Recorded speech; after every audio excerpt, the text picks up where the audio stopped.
Aim right, achieve big at KR Mangalam University. इस बीच Israel पर Iran के attack का नया वीडियो सामने आया है। ईरान के अटैक से इजराइल में भारी तबाही मची है। हर तरफ अफरा तफरी का माहौल दिखाई दे रहा है। इजराइल पर ईरान के हमले का एक नया वीडियो सामने आया है और ये मेन शहर का वीडियो है। रिहायशी इमारतें हैं, यानी कि अच्छे खासे लोगों की बसावट इस इलाके में होगी। सड़क दिखाई दे रही है, यानी कि ये मेन रोड है, उस पर खड़ी हुई गाड़ी ये बता रही है कि आम दिनों में यहाँ से अच्छी खासी आवाजाही होती होगी और यहीं पर मिसाइल अटैक हुआ है। और इस अटैक के बाद इलाके के लोगों में दहशत होना, अफरा तफरी होना, ये सामान्य बात है। הכל יתפרק פה חברים, הכל יתפרק.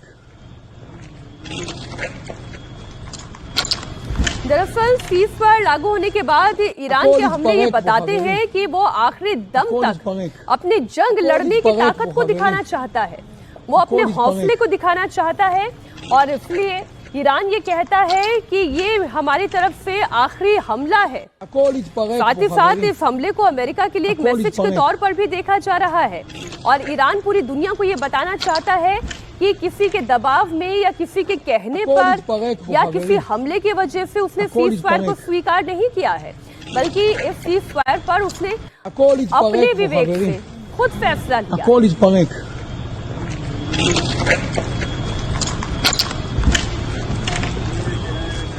הכל יתפרק פה חברים, הכל יתפרק.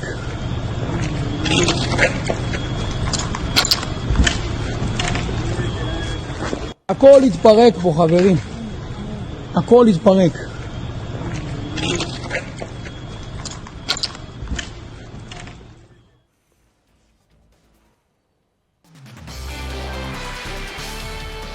डोनाल्ड ट्रंप ने भारतीय समय के मुताबिक कल रात करीब 2 बजे सीज फायर का ऐलान किया। सीज फायर के ऐलान के बाद इजरायल ने ईरान पर हमले तेज कर दिए। बड़ी खबर यह है कि इजरायली अटैक में ईरान के एक और न्यूक्लियर साइंटिस्ट की जान गई। बताया जा रहा है कि इजरायली एयरफोर्स ने तेहरान में टारगेट करके अटैक किया था, जिसमें ईरान के परमाणु वैज्ञानिक मोहम्मद रजा सिद्दीकी मारे गए। ये तस्वीरें उस वक्त की है जब इजरायली फोर्स ने तेहरान में ईरान के परमाणु वैज्ञानिक को मारने के लिए हमला किया था।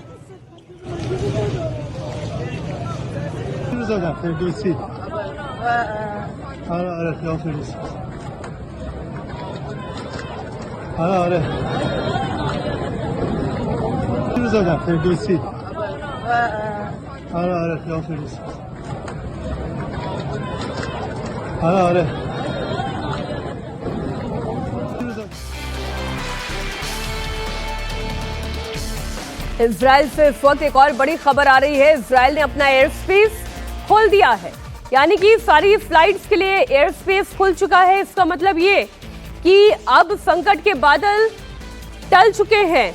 इसका मतलब तो यही हुआ, इजराइल ने अपना एयर स्पेस खोल दिया है। सीज फायर की शुरुआत के साथ ही इजराइल से बड़ी खबर आ रही है। इजराइल ने अपना हवाई क्षेत्र खोल दिया है।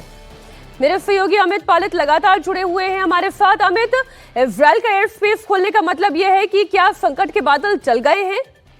बिल्कुल मीनाक्षी, देखिए एयरस्पेस खोल देने का मतलब साफ है कि इस वक्त जो सीज फायर का जिक्र किया जा रहा था वो सीज फायर इजराइल ने तो अपने तरफ से लागू कर दिया है अगर उसने एयर स्पेस खोला है, क्योंकि इसका मतलब है उसके भी कोई भी विमान इस वक्त हरकत में नहीं आएंगे। फाइटर्स की हम बात करें, लेकिन जो इसके अलावा जैसे कि आपके सिविलियन अगर कोई भी इवैक्यूएशन होना चाहते हैं या फिर कोई फ्लाइट्स आना चाहती है तो आ सकती है एयर स्पेस में। दूसरी बड़ी बात है जिसका जिक्र आपने पहले भी किया था, ये पोस्टर अपने आप में काफी कुछ किया गया है जिसमें कहा गया है कि we are the ones with the last shot. इसकी वजह यह है क्यों दिया गया, क्योंकि जो सीज फायर की घोषणा की गई थी मीनाक्षी, जिसमें बहुत ज्यादा कंफ्यूजन हो रहा था टाइम को लेके, जीएमटी 4 बजे यानी कि सुबह 4 बजे का वक्त दिया गया था सीज फायर को लेके। अब जीएमटी 4 बजे का मतलब ईरान में हो जाता है अलग और इजराइल में होता है अलग। इजराइल में 7 बजे सुबह ही इसे लागू कर दिया गया था, 7 बजे से लागू होना था। तो इजराइल ने 7 बजे से पहले रात को तमाम हमले किए थे और उसके साथ ही जो सुबह 7 बजे का जो वक्त आ रहा था ईरान के लिए, जो करीब 6:30 का वक्त था, 6:30 से पहले ही